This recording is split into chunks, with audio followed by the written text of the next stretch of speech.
morning we are doing scatter plots and line graphs today. So this should be a pretty simple lesson.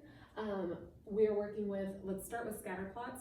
When you're given a box of information, you have your X's and you have your Y's. It's just like you're graphing points. I'm not gonna go ahead and make this graph paper, but just so that you can get an idea, a scatter plot is just that. It's scattered. You do not connect the dots. Okay, so we create something like this. We have our X and Y axis. I'll go ahead and just make points.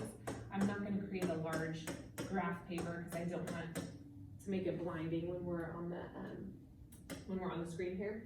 So we're going to go ahead and -2, -5. I go -2 down -5, and then I have -1, -4, -0, -3, 1, -2. And that's a scatter plot. We plotted our points, we don't connect them, we just plot the points. That's it, scatter plot, okay? Let's go ahead and try one more in the same way. I have 0, 3, 6, 9 for my X's, my Y's are -2, -4, -6, -8. So we are going to make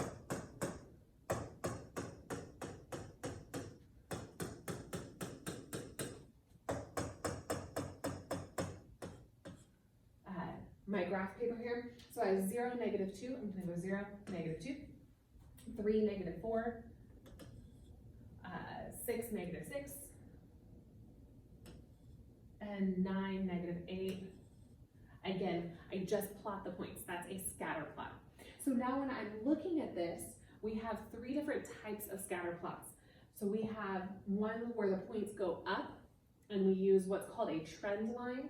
Let's say I had a line that it's almost like magnets. If you see those magnets and you have the little filaments of metal that stick to it and you kind of see that they gravitate toward that magnet. In the same way, if I were to draw a line through the center of this where the points kind of gravitate toward that line, this is called a trend line. If it goes up, this is called positive correlation. Positive correlation.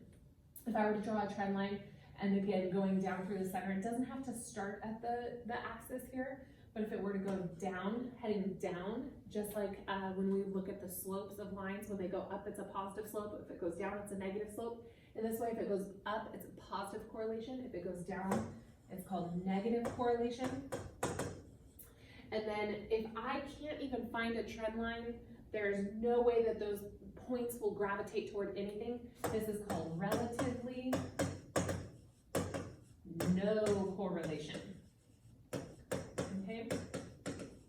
So if we were to look back at the plots that we did a minute ago, this one, it tends to go up. That would be positive correlation. This one, it tends to go down. Oh, that's fun. It looks like a negative correlation.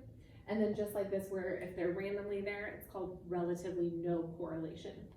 Now, the only difference that you have in this lesson is when you were given a line graph. So in that case, you are plotting the points just like we did back here, and a line graph would just connect the points. It doesn't have to be a smooth line, it'd be sharp from point to point. That's the difference between a scatter plot and a line graph. You just connect them and create a line. So good luck, I hope you guys do well. Let me know if you have any questions.